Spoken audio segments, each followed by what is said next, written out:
함께 사도신경으로 신앙 고백하겠습니다. 전능하사 천지를 만드신 하나님 아버지를 내가 믿사오며 그 외아들 우리 주 예수 그리스도를 믿사오니 이는 성령으로 잉태하사 동정녀 마리아에게 나시고 본디오 빌라도에게 고난을 받으사 십자가에 못 박혀 죽으시고 장사한 지 사흘 만에 죽은 자 가운데서 다시 살아나시며 하늘에 오르사 전능하신 하나님 우편에 앉아 계시다가 저리로서 산자와 죽은 자를 심판하러 오시리라. 성령을 믿사오며 거룩한 공회와 성도가 서로 교통하는 것과 죄를 사하여 주시는 것과 몸이 다시 사는 것과 영원히 사는 것을 믿사옵나이다. 아멘. 찬송가 190장 찬송하겠습니다.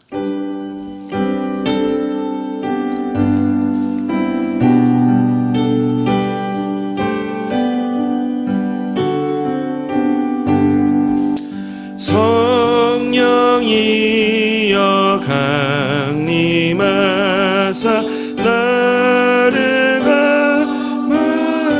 감하시고 애통하며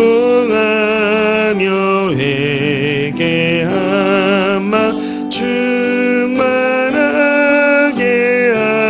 하소서. 예수여 비오니 나의 기도 들으사 애통하며 회개한 맘 충만하게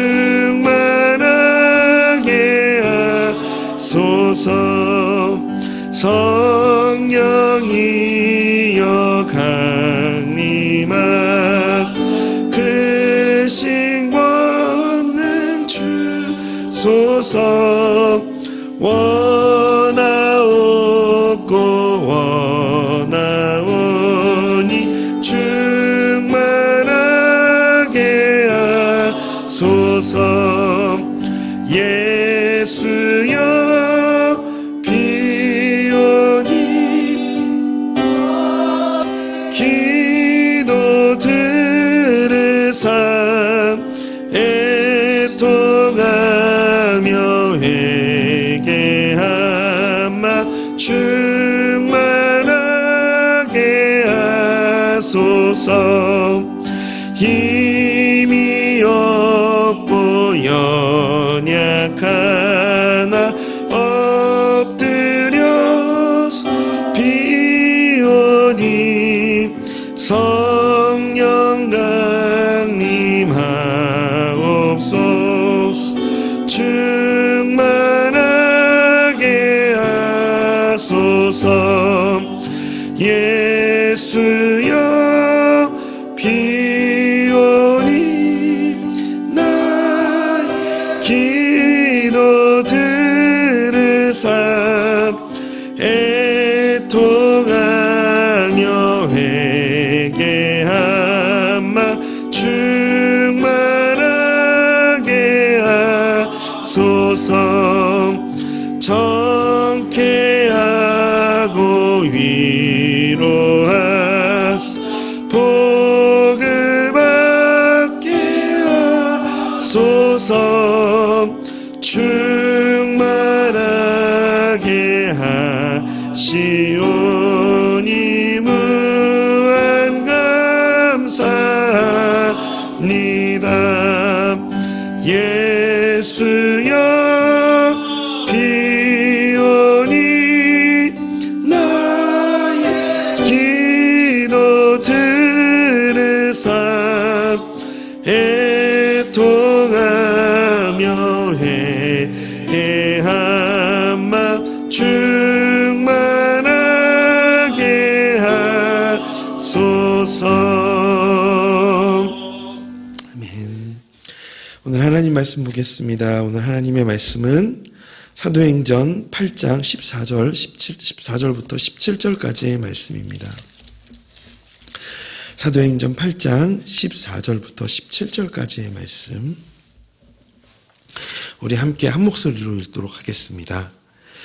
예루살렘에 있는 사도들이 사마리아도 하나님의 말씀을 받았다 함을 듣고 베드로와 요한을 보내매 그들이 내려가서 그들을 위하여 성령 받기를 기도하니 이는 아직 한 사람에게도 성령 내리신 일이 없고 오직 주 예수의 이름으로 세례만 받을 뿐이더라.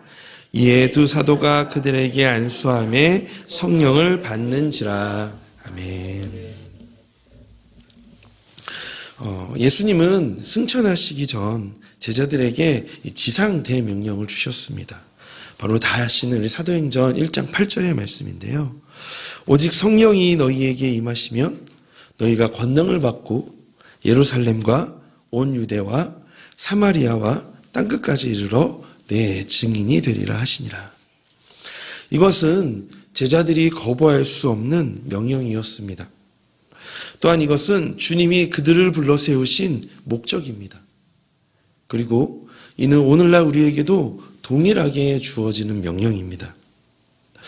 예수님께서 오늘 우리를 부르사 성도로 삼으신 것도 이 예수님의 증인이라는 사명을 감당하도록 하기 위함입니다.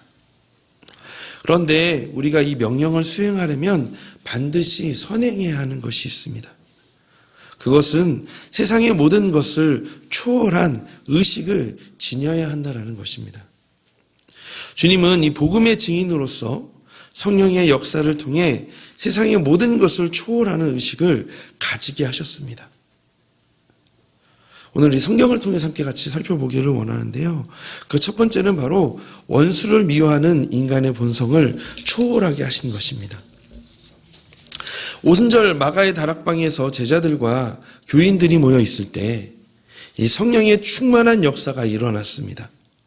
성령을 체험한 이 제자들과 함께 모인 이 사람들은 이 담대히 복음을 전하며 원수를 미워하는 인간의 본성을 초월하게 됩니다. 우리 다시 사도행전 1장 8절을 보면 예수님은 우선 예루살렘에서부터 증인 사역을 하라라고 하셨습니다. 사실 예루살렘은 제자들에게 원수의 성입니다.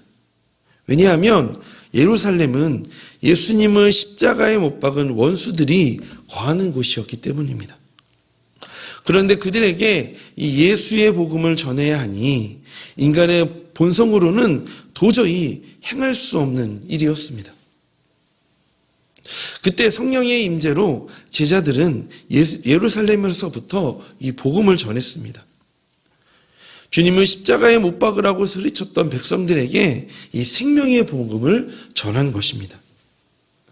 이것은 인간의 본성을 초월한 사람들의 모습을 보여주는 것입니다. 그들이 이렇게 초월할 수 있었던 것은 바로 성령님이 그들 안에 임하셨기 때문입니다. 그래서 이 오순절 마가의 다락방에서 성령을 체험한 모든 사람들이 어떻게 했습니까?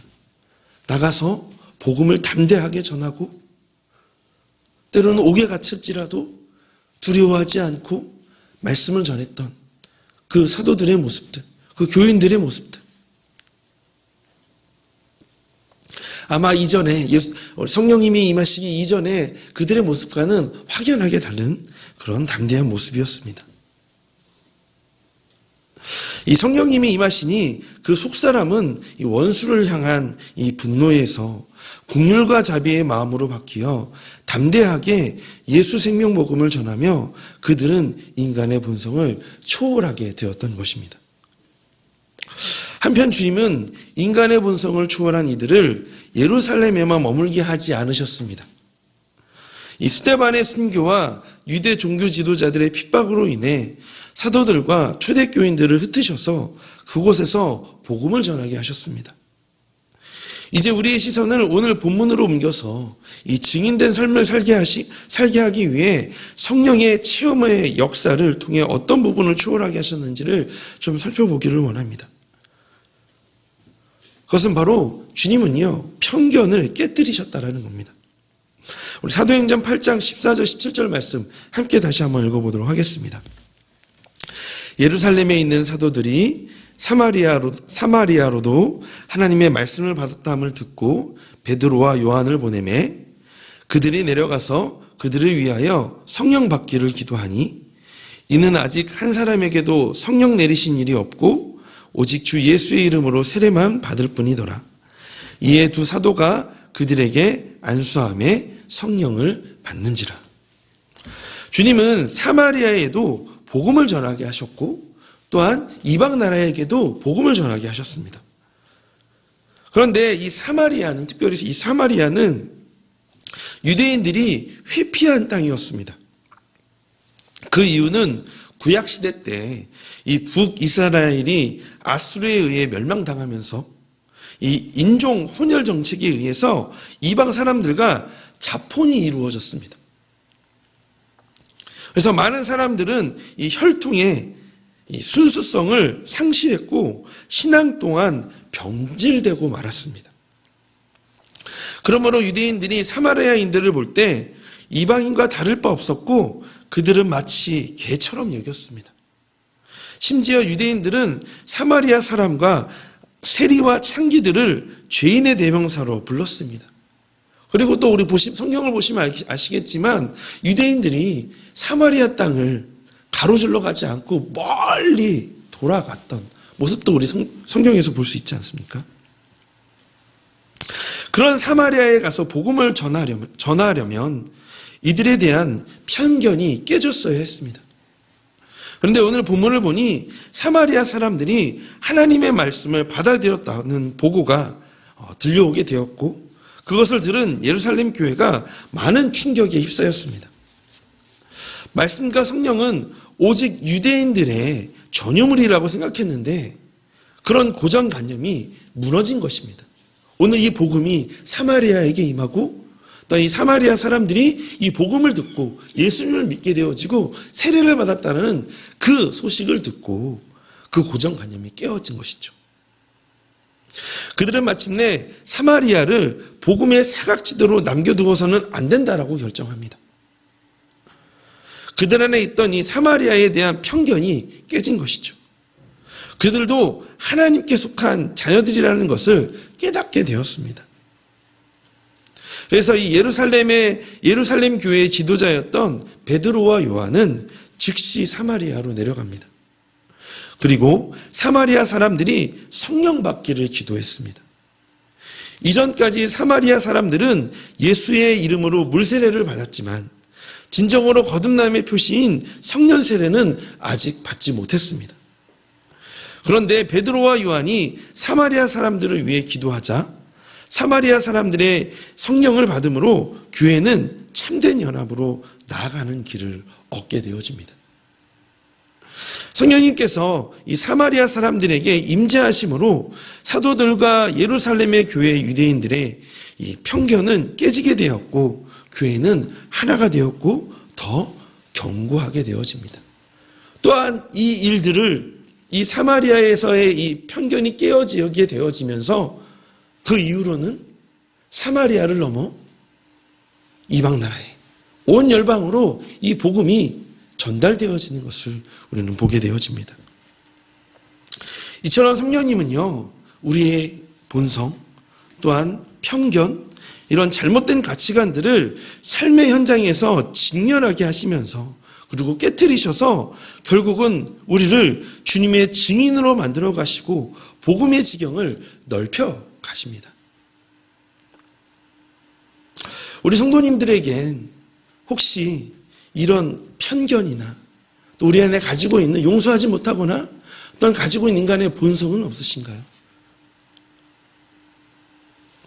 인간의 본성, 편견으로 잘못된 가치관을 이 삶의 현장에서 직면하게 하시고 깨뜨리셔서 성령의 새 사람으로 변화되어지는 그런 놀라운 역사가 우리 성도님들에게 특별히 오늘 하루 가운데 임하기를 소망합니다.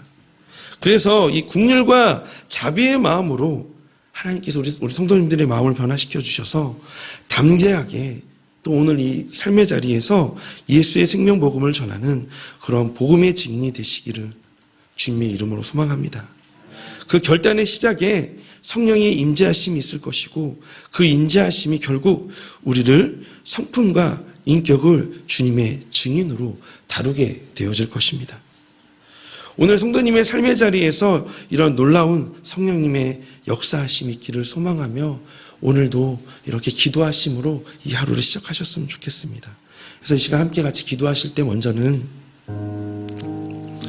우리 인간의 본성, 편견으로 잘못된 가치관을 삶의 현장에서 직면하게 하시고 깨뜨리셔서 성령의 새 사람이 되게 하여 달라고 오늘 그렇게 기도했으면 좋겠습니다. 또 두 번째는 긍휼과 자비의 마음으로 변화시켜 주셔서 담대하게 예수님의 복음을 우리의 일상에서 전하는 그런 복음의 증인으로 하나님 나를 세워주시옵소서라고 기도하는 오늘 하루가 되었으면 좋겠습니다. 그리고 또 오늘 교회를 위해서 기도할 때 오늘은 이웃과 나라를 위해서 함께 같이 기도해 주시기를 바랍니다.